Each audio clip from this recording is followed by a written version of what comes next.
Tab 47, Committee Substitute for Senate Bill 1346 on local regulations of nonconforming or unsafe structures by Senator Avila. You're recognized to explain. Thank you, Madam Chair. And Senators, this bill is narrowly crafted to ensure that unsafe structures can be replaced with new resilient structures. Specifically, the bill only applies to non-conforming buildings in FEMA coastal high hazard areas which fail to meet FEMA standards for new construction. It also pertains to buildings deemed unsafe by the local building agency and buildings ordered to be demolished by the local building official. If a building is in one of these situations, it should be able to be rebuilt in a resilient manner according to typical local building codes and zoning laws. This bill does not apply to single-family homes, and this bill does not apply to structures individually listed in the National Register of Historic Places. The bill only applies to punitive measures tied to demolishing and rebuilding unsafe structures. Replacement buildings would still have to follow local requirements for building new structures. That is the bill. Great, thank you. Any questions on the bill, members? Senator Jones. Thank you so much, Madam Chair, and thank you so much, Senator Avila. Senator Avila, as you know, I represent Miami Beach, and there have been quite a few concerns on this legislation. And I've seen some reports that there could be thousands of structures in historic neighborhoods and districts that's would be affected by this particular bill. Do we know how many structures this will apply to and where? Through the chair. Respond. Thank you, Madam Chair, and thank you for that question. So, Senator, I will tell you, and I'll go back to, specific to Miami Beach. Miami Beach has 7 sites that are on the National Historic Registry, right? Those are 7 sites that are recognized at the national level.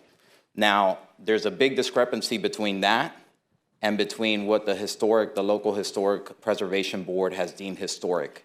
We're talking about figures that I've seen are 2,600 structures. Now, that's a massive discrepancy between 7 sites or 7 structures that are nationally recognized and well over 2,600 by the local historic preservation board, which it leads you to question, right, whether a lot of these sites are indeed historic or have any sort of historic significance, right? And there has been, just the voters in Miami Beach not too long ago in 2012 voted on their own charter amendment. There was a charter amendment where they voted to reduce the powers of the Historic Preservation Board by 61%. So that speaks to sort of the history of what this issue pertains to and what is going on in the background within Miami Beach as it pertains to structures, particularly unsafe structures, that are putting a lot of people at risk. Madam Chair, may I? Respond, yes. Thank you so much. So with that explanation, Senator, will this bill stripe the historic designation from these buildings since they don't meet the new construction requirements? Yes, sir. Thank you, Madam Chair, and thank you, Senator, for that question. So, Chef Jones, Senator Jones, Chef I will tell you. We good. Senator Jones, I'll tell you, this bill does not apply to any of the sites that are nationally recognized, that are on the registry. It does not apply to single-family homes that are historic, right? This only pertains to structures that, again, fall within the criteria of they are in a FEMA flood zone area, right? They have been deemed unsafe by a local building official, and they have been deemed, right, these particular structures have been deemed that they should be demolished by the local building department. So, I mean, there is a set criteria for these structures. If they fall into these criteria, then obviously it's a building that should be demolished, and there should be a building that is obviously resilient, that is certainly prioritizing the public safety, and certainly built to the standards within that local jurisdiction. Madam Chair, ma'am? You have to follow up? Thank you so much, Chair. So let's take what you just said and then let's go to Miami Beach Art Deco District. How does this affect that district, which we know there is a strip of historical buildings that fit into this criteria? So that means the Art Deco District in Miami Beach will probably be affected by this, correct? You're recognized. Thank you, Madam Chair, and thank you for that question, Senator Jones. It depends on the structure. I mean, if you have a structure that's falling apart, again, we're talking about structures that have, that were built 60, 70 years ago, and over time, whether it's salt, whether it's the seawater, whatever the case may be, the construction materials are falling apart. And if a local building official has deemed it unsafe for the residents, and the local building department has said this building should be demolished, right? Then what are we protecting? We're protecting a building that can essentially cause harm to someone, and then at that point in time, whether it's the property owner or whether it's the city, more likely the city would probably be liable for any damages. Madam Chair, ma'am? Follow up? Yes, thank you so much. So by chance, are there any guardrails for the types of structures that may replace a demolished building? Thank you, Madam Chair. Yes, respond. Thank you, Madam Chair. Recognized. So Senator Jones, so there are, the process for approval would be the same process. This bill does not change that process whatsoever. What this bill speaks to is that the historic board or any other board that has been empowered by the local government, right, to make zoning decisions, that board would not be able to take punitive actions, right? So if the historic board, let's say, just a historic board in this case, basically says that, fine, you can demolish the structure, but it needs to be an exact replica of what is there right now. Now, we're talking about building a structure to the same specs that were built in the 50s, 60s, 70s, and that clearly is deteriorating or eroding, right? So you're talking about essentially building an exact replica at that same site. Now, certainly that does not coincide with growth. That doesn't coincide with the local ordinances, with the zoning for today. So that's what this bill speaks to. It speaks to that a board or any other entity that has been empowered by the local government cannot take punitive action for the demolishment of an unsafe or hazardous structure. Follow up? Yes, thank you so much, Madam Chair. Areas like the city of St. Augustine and, of course, we already made mention of Miami Beach. I mean, back in 2021, they took a position on this with past legislation. I think it was SB1346 on Florida building codes. Have their position changed from 2021 to now when it comes to this legislation that we're voting on today? You're recognized. Thank you, Madam Chair, and thank you, Senator Jones, for that question. So we've been working with the city of St. Augustine. I'm obviously, I think we all do have a place in our hearts for St. Augustine. It's near and dear, certainly to our state's history. We certainly do not want to do anything that impacts their history. So this bill has been very narrowly tailored so that it's half a mile for structures half a mile from the coastline. So when you look at St. Augustine on a grid map, you can see that from the Castillo de San Marcos, right? You can see that from that point to the coastline, you're talking about 2 miles. So they don't fall within that. And then that distance increases slightly when you look at the historic district as it is, right? So this bill, as it pertains to St. Augustine, I've spoken to several folks that have said it does not apply because of that distance requirement of that half mile, and St. Augustine is obviously from the Castillo de San Marcos. It is 2 miles from there. And again, St. Augustine, when you look at it geographically, you have to the east, you have the San Sebastian River, and then to the west, you have Matanzas River. It's on a peninsula. So when you look at it on a grid map, you're going to be able to tell that there's literally from the fort, from the Castillo de San Marcos, you can tell that there's a 2-mile distance there. So it wouldn't apply. Thank you. I'm good. Well, okay, we're good. Okay, any other questions, members? Okay, seeing no questions, we do have one amendment, and we're going to take up Amendment Barcode 122426 by Senator Avila. You're recognized to explain the amendment. Oh, thank you, Madam Chair. You're quite welcome. Senators, this amendment, the purpose of this amendment is to further clarify the application of the Act and the process owners and developers must follow in order to redevelop the properties. After meeting with key stakeholders and interested parties, I decided to amend this bill to clarify certain provisions and resolve certain concerns brought to our attention. The following are the 3 clarifications. One, clarifying the applicability of the bill to those non-conforming structures that are within half a mile of the coast and are also in zones V, VE, AO, and AE as identified by the flood insurance rate map.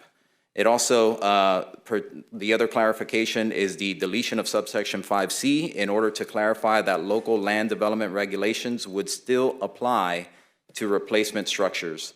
And then the last one is general edits and clarifications made to sections 5 and 6 to clarify the bill's application. These changes make clear that the bill only applies to 3 types of buildings: non-conforming structures within half a mile of the coastline and that are also VVE, AO, and AE as identified by the flood insurance rate map, and buildings deemed unsafe by the local building official, and lastly, buildings ordered to be demolished by the local governing agency. That is the amendment. Great. Any questions on the amendment, members? Okay, seeing no questions, we do have some appearance cards on the amendment. We have Daniel Ciraldo with the speaking against, and he's with Miami Design Preservation League. Hi, members. Good to see you all again. Daniel Ciraldo here on behalf of Miami Design Preservation League, and I want to say special hello to the Miami-Dade delegation here. I'm speaking against this particular amendment, Madam Chair, because the language of the title, and I'm going to be very brief as I can to just get this on the record, that it says that whereas non-conforming structures that are within 1/2 mile of the coast and that are also within a special flood hazard area, regardless of whether the structures are deemed unsafe by a local building official, et cetera, must be permitted to be demolished, et cetera, and have replacement structures authorized at the maximum amount possible. I'm summarizing. So, it's interesting to hear the talk about what the bill means, but when you really read the bill, there are some serious implications to our city. I wanted to mention about the National Register. We have over 1,000 properties listed in the National Register districts. That's how the National Register does it. Call them up. They'll tell you, do not individually list. That's going to waste every property owner's time to have to do it one by one. I, by the way, own a property in this area that would be affected. And I called them up. I said, I'm in it already, but this bill says now I'm not. They said, no, not at all. We don't have the resources to do that for thousands of buildings. So that cannot happen. The other thing is that I want to remind those here that I've heard about Champlain Towers a lot. I want you all to know that was built in 1979. It replaced an Art Deco building. It's in the town of Surfside. It did not have the opportunity to have its 40-year recertification. That is an important tool we have in Miami Beach and other coastal areas to ensure property safety. And property owners like myself and others, we invest to make sure that, and it's a lot of grit, by the way, to invest in these historic properties. So we do it because we love it and we value our districts. And so older buildings like Art Deco have had 40-year recertifications, then every 10 years, 50 years, 60 years, 70. But now under this bill, as currently written, these would all be non-conforming other than the 7 individual sites that the representative mentioned, which, by the way, hotels, that's why they do it individually for specific tax credits. That's different than homes like where I live and where others live that would be severely impacted. I'm just wrapping up. Because you're going to speak on the bill too, which we want to make sure we're speaking to the amendment right now. Oh, okay. So should I ask if anyone has questions here or On the amendment. does anyone have questions for me on the amendment? I do. Since it's not your amendment, but that's I'm so okay. sorry. I'm so sorry. That's okay. I'm a little new at this, so I thank you. know, Senator Garcia, but we're giving leeway here, but we got to speed it up. Sorry. Okay. Okay. Thank you, Daniel, and I'm sorry that I had not been able to get with you with regards to some of your concerns, and I'd like to thank Senator Jones also for chiming in. As many of you know, now Miami Beach is part of my district, and I try to make it a point to try to find a balance. It can be difficult sometimes, and not everyone is always happy, but you try. When I first met with the city of Miami Beach, they're obviously very pro resiliency and the maintenance of a current situation that we have in Miami Beach, which is the traffic situation, the saturation of people that have come into the city, how Miami Beach has changed as a whole. But first and foremost was the fact that Miami Beach is literally underwater.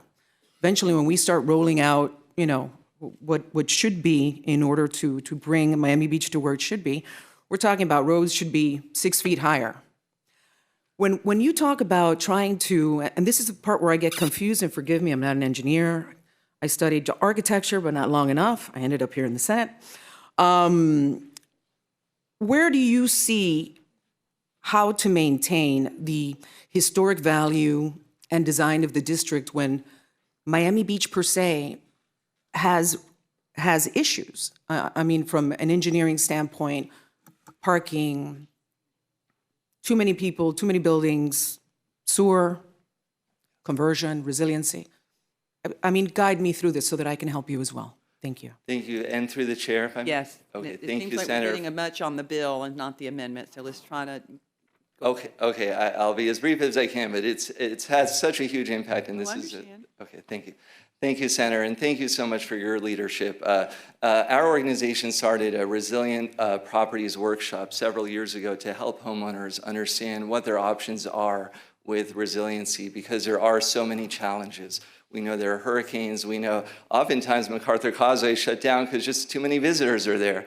And so there are a lot of challenges we have, but we do have to work within the frameworks provided by, for example, FEMA, that offers great options for resiliency for historic buildings. As an example, hotels that are commercial can dry flood-proof their lobbies. These buildings are well above the sea level currently, but they're not quite as high as you all set in your new construction requirements. So that's where our worry is, that we want to be resilient, but if now we're saying my building and your building is non-conforming and must be demolished and redeveloped, then I think you know the issues on traffic and sewage and other things when you're talking about coastal high hazard flood areas. So it's all about a balance, and it should be the local governments that continue working with you all to address that.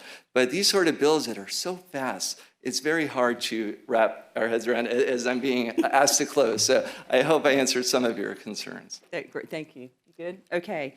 Thank you, Okay. Daniel. And then we're now, Raina Brown is waiving against the amendment. Okay, members, we are back on the amendment. Is there any debate on the amendment? Okay, seeing no debate, Senator Avila, you're recognized to close on the amendment.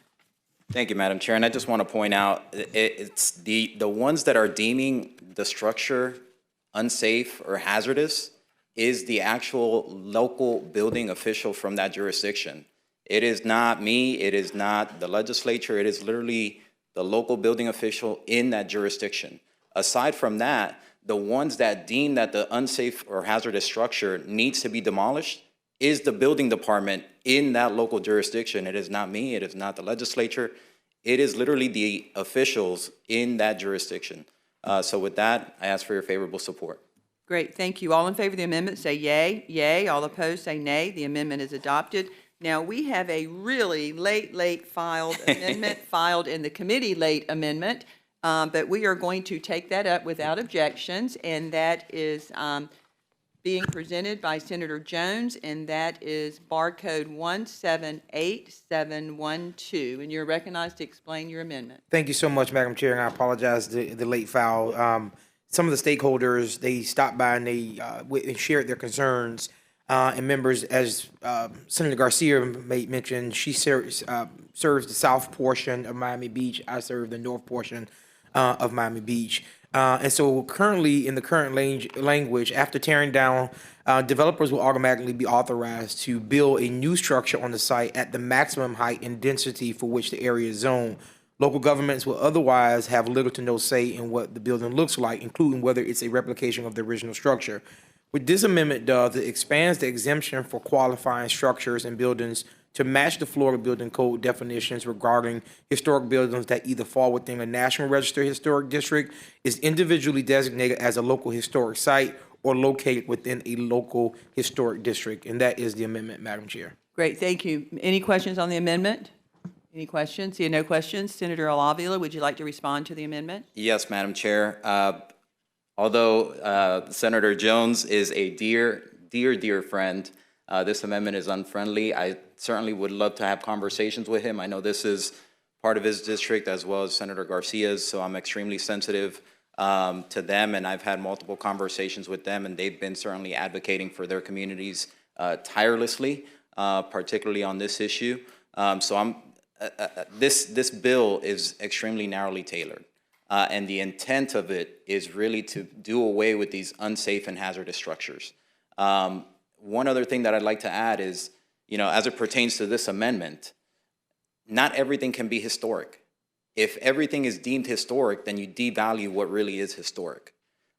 So that is something that I would certainly, convey to the senators here, and I certainly would love to work with Senator Jones as well as Senator Garcia on this bill and refining it to a point where obviously there can be unanimous consent on it. Senator Jones, you want to close?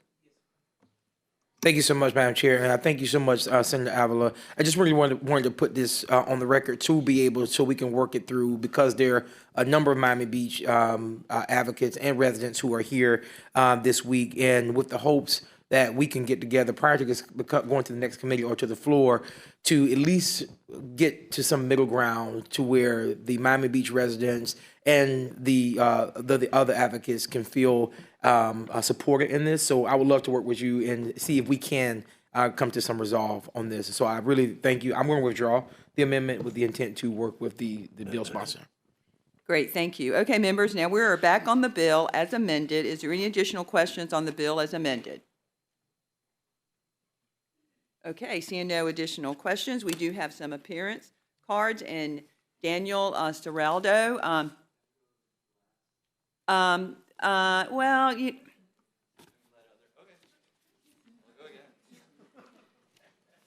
And you're speaking on the bill now. Yes, if I must, I'll go again. I wanted to hear what others said. About another minute. Okay, sure. Okay, so we're hearing a lot of information, a lot of technical information. We haven't, unfortunately, heard from FEMA or historic preservation experts. Just so everyone's aware, I have offered to the sponsor to put all the best experts in the country to meet and talk about it to avoid conflicts with FEMA, certified local government, grant noncompliance, and the millions of funds that the federal government gives based on complying with minimum historic preservation guidelines, which unfortunately, as currently written, this bill does not comply. But even if you think, as somebody said on Monday, that Miami Beach, one of the proponents said, Miami Beach is the worst of Florida, which I strongly disagree with, I did want you to know some other historic coastal communities that matter. St. Augustine, Cedar Key, Fernandina Beach, Apalachicola, Pensacola, Fort Myers, Pasagrille, Dunedin, Gulfport, and Boca Grande. And so please, we're very good at paying attention, but please also think about your constituents in smaller coastal zones that would have a lot of unintended consequences and could have their insurance rates up and property values down. Thank you so much. Thank you so much. Okay, now we have, is it Stacy Kilroy, and speaking for the bill? Hello, thank you for this honor today, Madam Chair. For 2 decades, I served the city of Miami Beach in both the leading employer and the second employer, which would be the city of Miami Beach and the hospital. I served and received 3 certificates of appreciation for both my work in historic preservation, which I was appointed to the board of the Miami Design Preservation League, overseeing Daniel Ciraldo, and I was also appointed to the GeoBond board, where I was the second vote 15 years ago to support resiliency in Miami Beach. and I'm here to oppose this bill because, or actually support this bill, excuse me, because it's about safety in high hazard velocity wind zones. Yet land development limitations are used consistently to limit owners' ability to provide the safest construction and housing needed. 40-year certifications depend on microfiche plans that are not accurate, and I have proven that over and over again with FEMA by opening up buildings and showing them critical infrastructure that, after having been shaken for many years, is eroded and doesn't have the structural beams on the drawing that it said it did. So there are many reasons why we don't look to a 40-year certification, and certainly we have seen many of the Miami Beach Building Department walk out in handcuffs over the years as well over these issues. Second of all, this bill has been labeled by supposed activists because it would devalue property value of historic buildings. And somehow, this will affect greater harm to the community than apparently a 100-year hurricane would do to people, community, the economy, and the loss of historic assets. Seeking to price fix values for a certain group of property owners has been the bombastic practice for years of the barrier islands of Miami-Dade under the guise of historic preservation. In 1926, a 100-year storm devastated Miami and its all-white barrier island resorts. A single type of architecture, then modern, became dominant as a result. None of the architecture itself is particularly remarkable, but as a collection, it is nice. Honorable senators from Miami-Dade County and Leader Book, the ancestors of constituents from parts of your districts have more to do with the success of the Art Deco district than anyone here today.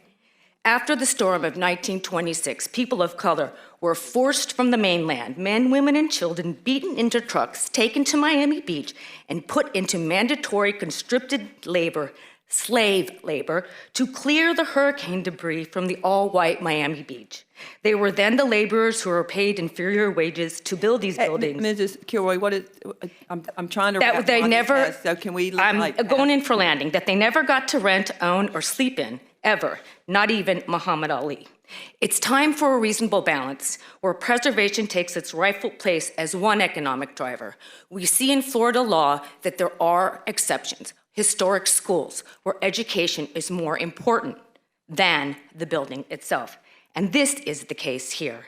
People are more important than structures. Thank you. Thank you. Okay, members, now we are going to go to waiving. David Cruz is waiving against with the Florida League of Cities. Lena Warsey is waiving against, and Jess McCarthy is waiving against with Miami-Dade County. Members, we are back on the bill. Is there any debate on the bill as amended? Senator Jones. Thank you so much, Madam Chair. I just want to make sure we're on the right bill, because what I just heard was.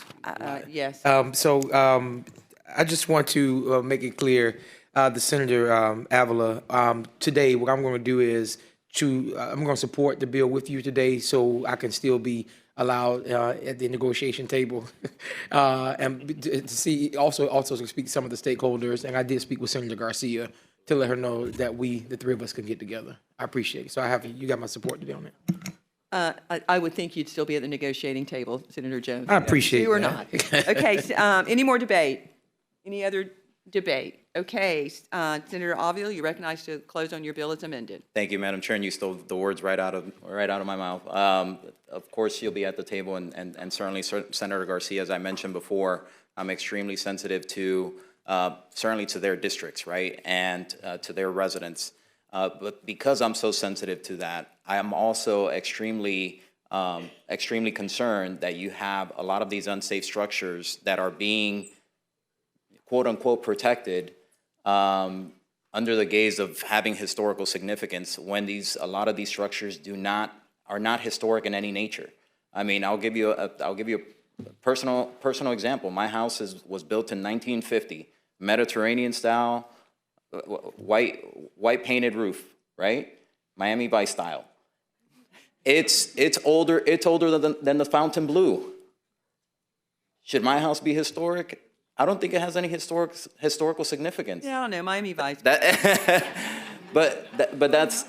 But that's not to say that I don't value history. I actually value it a great deal. I think a lot of us are students of history, especially when we serve in this chamber and we serve in the legislature. We are very cognizant of history, and we're very cognizant of making sure that we preserve as much of it as possible. But there are some things that are purely not historical.